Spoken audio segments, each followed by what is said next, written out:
మీరు చేశారు 12 సంవత్సరాలు సీఎంగా.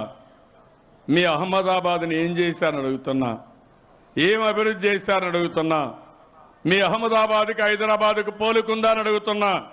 అది తెలుగుదేశం పార్టీ విజను, అది నేను సాధించిన విజయమని మరొకసారి మీ అందరికీ తెలియజేస్తున్నా. ఆ స్ఫూర్తితోనే అమరావతి పనులు ప్రారంభించాను. ఈరోజు హెలికాప్టర్లో పోయారు, అది చూసుంటారు ప్రధానమంత్రి. చాలా బాధపడి ఉంటాడు. నేను సహాయం చేయలేదు, పనులు జరిగిపోతున్నాయి, ఎక్కడి నుంచి జరుగుతున్నాయి అని అసూయపడే పరిస్థితుంది. మీరు అసూయపడాలి, తెలుగు జాతి విజయాలు సాధించాలి, బ్రహ్మాండమైన నగరాన్ని, అద్భుతమైన నగరాన్ని కట్టి తీరుతాం.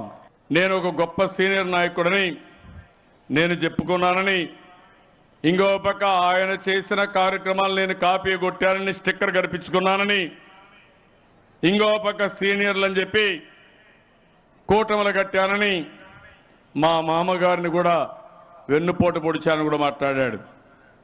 ఇది ప్రధానమంత్రి స్థాయికి తగని పని. గురువుకు నామాలు పెట్టింది మీరు. అద్వానిని ఏం చేశారు తమ్ముళ్ళు? అందరూ వాచ్ చేశారున్నారు, ఇక్కడ అందరూ. అవునా కాదా అని మిమ్మల్ని అడుగుతున్నా. గుజరాత్లో జరిగిన సంఘటన, గోద్రా సంఘటన తర్వాత ఈయన ప్రధానమంత్రిగా, ముఖ్యమంత్రిగా తీసేయాలని వాజ్పేయి గారు ప్రతిపాదన పెడితే ఈయన్ని కాపాడింది అద్వానీ గారు, ఈయన్ని పెంచింది అద్వానీ గారు. ఈయన ప్రధానమంత్రి అయితే కూడా సహించి సీనియర్ అయినా సహకరిస్తే కనీసం దండం పెడితే నమస్కారం పెట్టినటువంటి సంస్కారం ఈ ప్రధానమంత్రి నరేంద్ర మోడీ గారిది. అది ఈయన అహంకారం.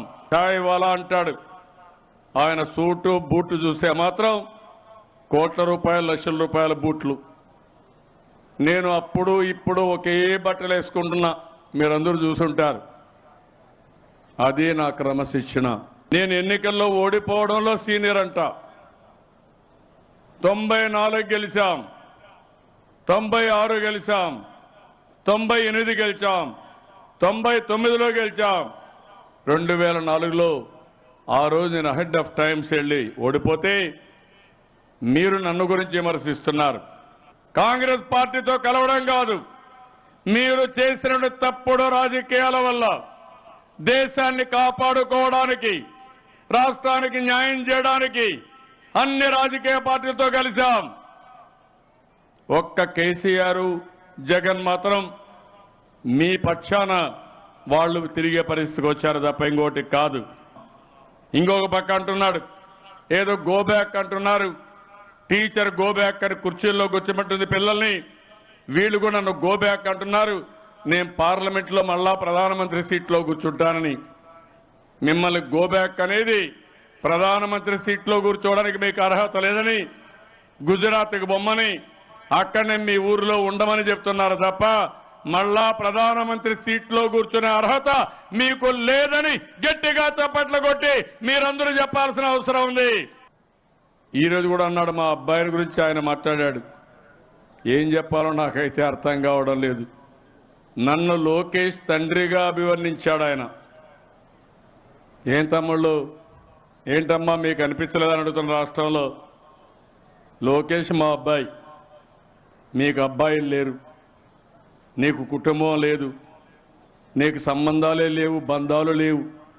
కుటుంబ వ్యవస్థని పెంచే వ్యక్తిని, కుటుంబంతో గడపాలనేది కోరుకునే వ్యక్తిని, ప్రతి ఒక్కరూ కుటుంబంతో బాగుంటేనే మీకు ఆనందం ఉంటుందని, కుటుంబ వ్యవస్థ పటిష్టంగా ఉండాలని చెప్పే వ్యక్తిని నేను. అవునా కాదా?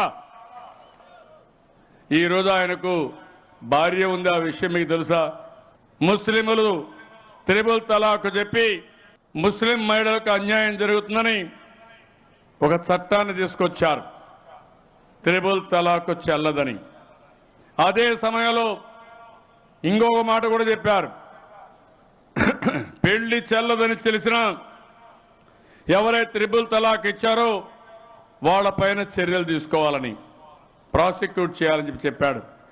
నేను అడుగుతున్నా, మీరు కనీసం ఈరోజు ఏం చెప్పాలో నాకైతే అర్థం కాలే. యశోదాబేన్ ఆయన భార్య ఉంది. నేను ఆ మాట అంటే మీరు ఎక్కడ మీ తలకాయ పెట్టుకుంటారని అడుగుతున్నా. నన్ను లోకేష్ తండ్రి అన్నారు, నేను గర్వపడుతున్నా. నేను అడుగుతున్నా, యశోదాబేన్ భర్త ఈ నరేంద్ర మోడీ. అవునా కాదా తమ్ముళ్ళు అని మిమ్మల్ని అడుగుతున్నా. అవునా కాదా అని మిమ్మల్ని అడుగుతున్నా. అలాంటిది ఆవిడని దూరంగా పెట్టి మీరు మాట్లాడరే. విడాకులు కూడా ఇవ్వకుండా మీరు ఇవన్నీ చేశారని నా వ్యక్తిగత విషయానికి వచ్చారు కాబట్టి నేను చెప్తున్నా, లేకుంటే చెప్పేవాడిని కాదు. నేను సభ్యత ఉన్న నాయకుడిని, ఎప్పుడు కూడా రాజకీయంగా ఫేస్ చేశాను. కానీ వ్యక్తిగతంగా మీరు మాట్లాడినప్పుడు గురువింద సామెత మీకు కూడా వర్తిస్తుంది.